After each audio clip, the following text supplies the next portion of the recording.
If you've ever felt confused by what's going on in Overlord, chances are you just don't know what items are involved. Why do we see this ring so often? How did Ainsama's bed get a flower scent? Or what's the deal with the blue masks? This anime has so many unexplained items that sometimes I have to reference my previous video on the subject in order to explain the new stuff.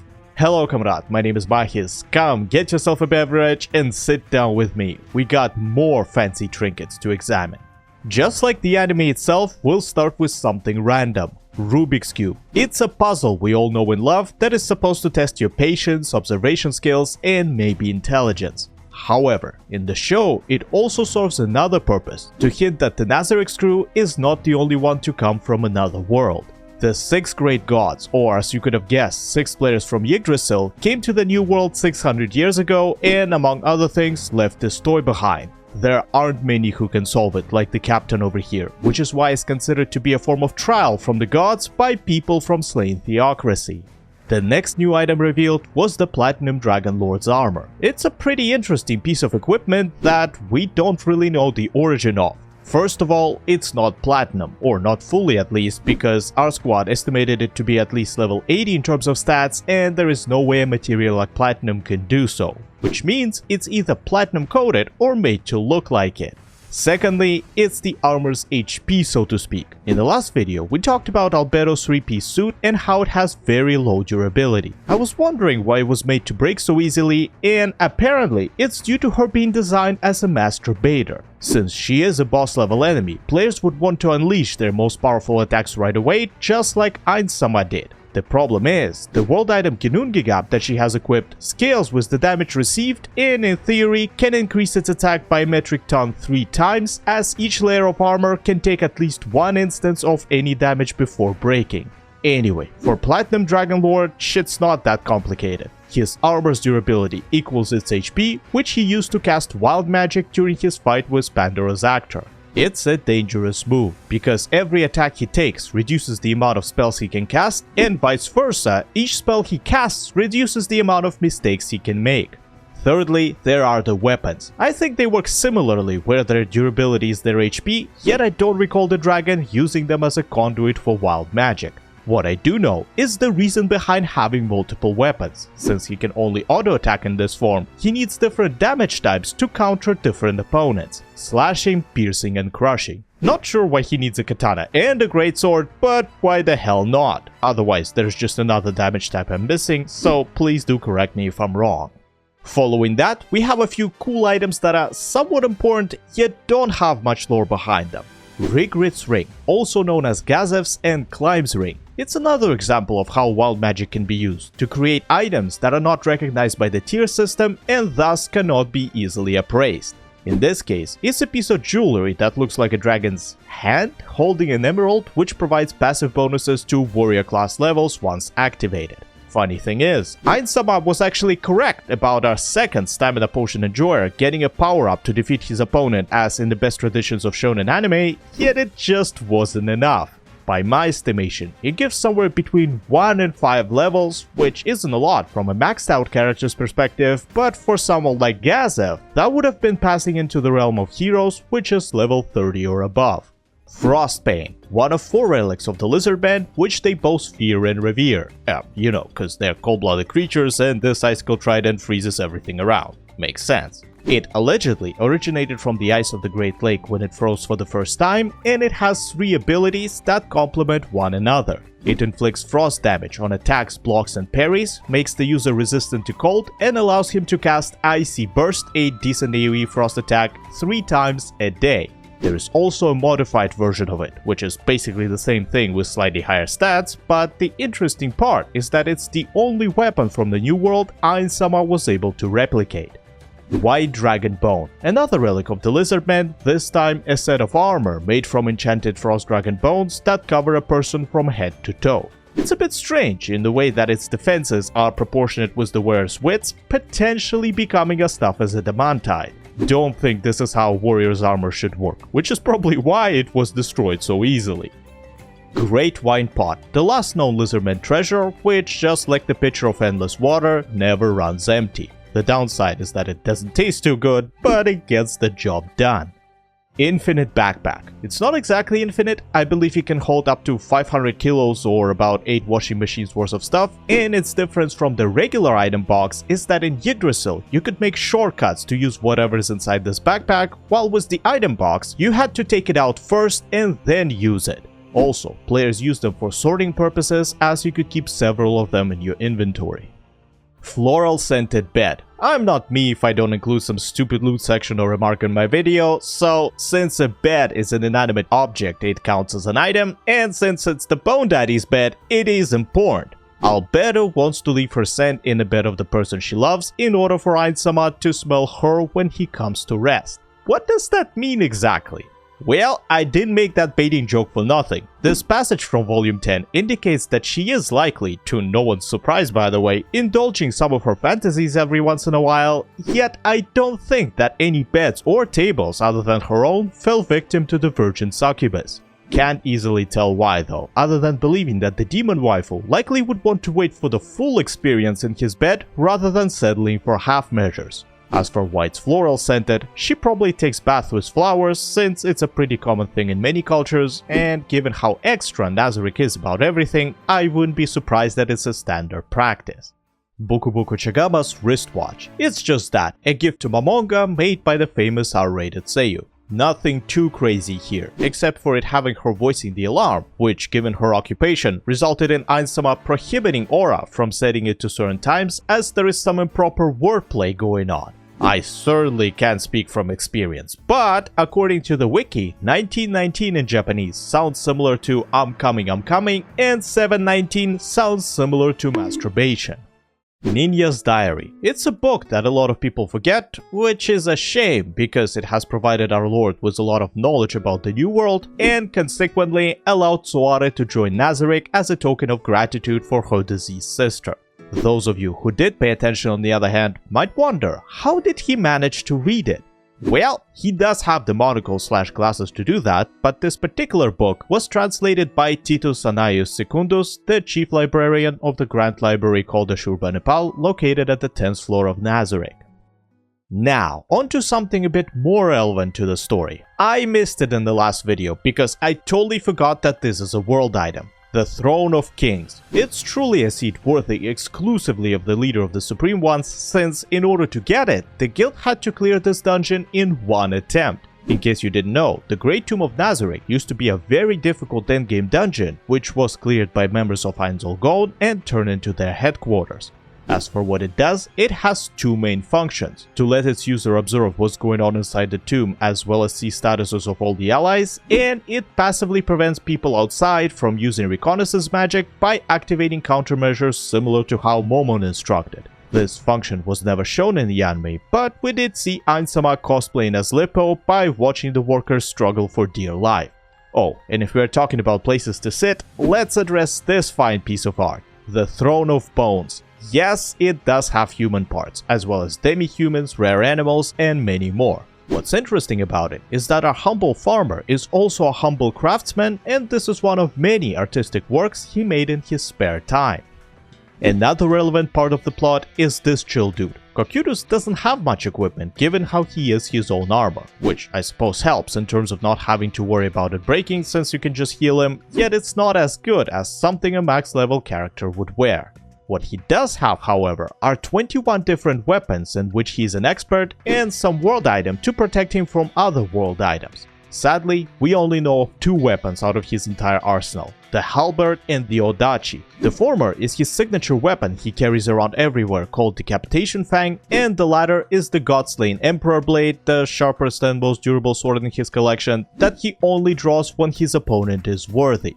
Not much else to talk about here, so let me address a dissonance I have regarding a rock-paper-scissors dynamic between the bug guy, the dragonish guy, and the demon girl. The canon version is that Cocytus counters Albedo, Sebas counters Cocytus, and Albedo counters Sebas. But that's ass backwards, is it not? We have a glass cannon, a self-sustained fighter, and a hardcore tank. It should be the other way around, because Sebas won't survive long enough to make use of his self-healing against Cocytus' burst, Albedo just won't have enough damage to deal with Sebas, and Cocytus will Sudoku himself by buffing Ginungi Gap, which would probably one-shot him. I don't understand the canon logic, so if there is a person who can clarify this for me, please do, as this is probably the only part of Maruyama's writing I struggle to understand. Speaking of which, there is a solution for that time you get reincarnated as an illiterate. Fuck, this is a level of pun I never thought I'd achieve. The reading monocle, which is supposed to be a pair of glasses. It's a unique item that allows the wearer to read any foreign language as if it was their own. Next we have 4 identical items that belong to 2 identical sisters. The anime didn't put much emphasis on them, so you might have come to a wrong conclusion about what powers these daggers have. They're called vampire blades and have the ability to drain blood from whoever they were shoved into. That's it, they don't turn people into zombies, as it was Evil Eye who used Anime Dead to confuse the remaining bandits. Not saying that a clean kill with no blood traces is a bad thing, but it's certainly less impressive than what I initially assumed. What is pretty impressive is Lacus's sword. Now that we mentioned Tia and Tina, we might as well go through the entire Blue Rose. She is wielding Killing Ram, a sword originally from Yggdrasil that belonged to the Black Knight. Apart from looking like a clear night sky and having pretty high by the New World standard stats, it can also emit waves of energy Holy Moonlight Sword style, which for some reason were animated like a series of explosions in the show. Not much else is known about it, as most of what we're told are just fantasies this adamantite Chunibyo conjures in her free time. It's rather cute and a much better hobby than that of Gagaran. If you know, you know. The Sword of Darkness is not the only weapon Lacus has. There are also 6 floating swords that are very useful in battle. Mostly for defense purposes, as they levitate around the user and block attacks seemingly automatically, yet they can also be used as retrievable projectiles with great results. As for clothing and such, Oni Boss has 2 known pieces. First is a cloak that doesn't exist in any art, called the Cloak of Rat Speed. Contrary to its name and rather ragged appearance, it's among the strongest items in the New World, giving her a boost to speed, agility and evasion. The second is her armor. Not as exciting in terms of effects, since it only has decent defense stats and resistance towards cosmetic damage. What's interesting is that it's called Virgin Snow and is decorated with unicorns, the symbol of purity, which implies that it can only be worn by a pure maiden. Huh, who would have thought that the leader of Blue Rose and the Guardian Overseer would have something like this in common? The 4th member of the squad is Gagaran. She has a lot of name pieces in her equipment, but nothing really worth elaborating on, with the exception of her gauntlets that provide some kind of regeneration buff, and the bells that we'll talk about in a sec. Maybe Gazebane deserves a mention, as I swear I read that it can help against the giant basilisk, probably by increasing resistances to its abilities. Huh? Am I missing someone? Right, sorry, it's hard to notice Evil Eye sometimes. I don't think we know much about her equipment at all, unlike with our next topic of interest, Climb. He is legit main character in this bitch, as he has awesome armor, cool gadgets, and the above mentioned ring. Let's start with the armor. It's a mithril orichalcum alloy, which is very durable and doesn't rattle as much, reducing the sneak penalties considerably. Which is important, because during the raid on the 8 Fingers, where they were planning on acting covertly courtesy of the magical dye to make him stand out less, he was also wearing a Helm of Dark Vision. The anime doesn't have it because reasons, but what it does is very simple. You can see at night as if it was day in a 15-meter radius, plus it lets you use invisibility detection once a day. Then there is his trusty pouch that has some items we've covered already, as well as some new ones. 3 bells that were gifted to him by the lovely warrior full of mystery, each having its specific usage. The round one is the bell of Detect Secret Doors, and it works as a radar, reacting when it comes close to a hidden door. It makes a sound that can only be heard by the user and will highlight the entrance with a faint blue glow. Bell of Remove Trap. When used within the range of a concealed trap, this pyramid-shaped bell will highlight it with a faint green glow and disarm it. The Cubic Bell of Open Lock. You get the idea by now. Ring it next to a locked door, faint red glow, unlocked door. However, just like with instant death effects, the higher level the object is, the less likely these bells to work. Moreover, they must have a daily usage limit like with most items, or at least some type of cooldown. That's not all. Climb also has something you wouldn't really expect, as we've never seen it before. A pocket watch. It shows time and can even set an alarm once a day. Alright, we've strayed for long enough from the path, so it's time to talk about Nazarick and its denizens again, starting with the Maid uniforms. During the battle between Entoma and Blue Roses, Gagarin said that it's as strong as her own armor. I couldn't find any light novel references to its stats, but according to the web novel, all Pleiades clothes were made from various high-end magically transformed metals that went on top of cloth, making it as protective as full plate armor. I imagine the light novel versions are a bit different, though seeing Narbrel having a very similar fit, I think it's fairly close.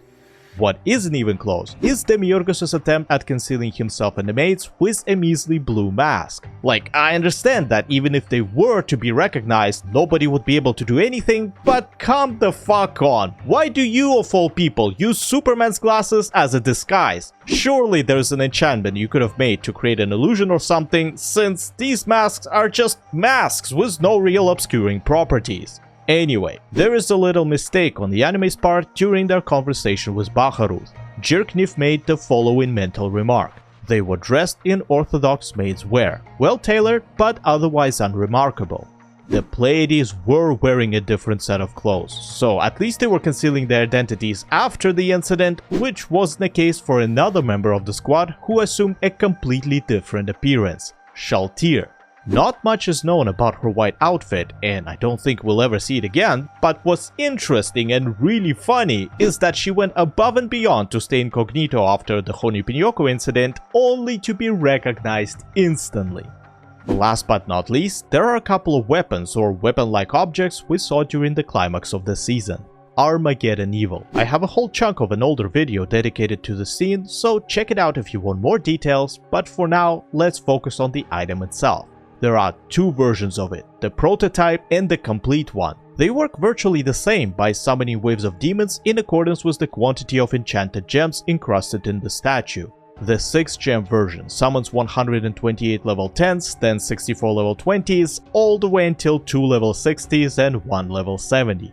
It wasn't used though, and not even planted, as Ein Sama in all his generosity provided a prototype to be used as an item Yaldabaoth was looking for, allowing Demiurgus to keep the gift from his beloved creator, which is why he was so grateful and offered an even deeper devotion to the Supreme One. Inferno. This is another example of the anime somewhat cutting corners on the stuff that is not particularly important. As we've just seen with the modified Frostbane, or later with Clementine's stilettos, Momon has more weapons at his disposal than what the show leads you to believe. One of them is Inferno, an unofficially named spear covered in fire, which unsurprisingly does elemental damage. Man, can you believe that I initially thought I'd be able to fit 4 seasons worth of item explanations in one video? What a fool I was. There are so many items in this anime, and you know what's the worst part? Some don't even get explained in the source material. It was I, Mahis, contemplating my creative choices. Have a great, whatever time of the day you have. Until next time, cheers. You can see at night as if it was day in a 15-minute radius. You can see at night as if it was day in a 15-minute... As if it was day in a 15-minute... Да чё за кухня? Какие нахер минут? Meter. 15 meter.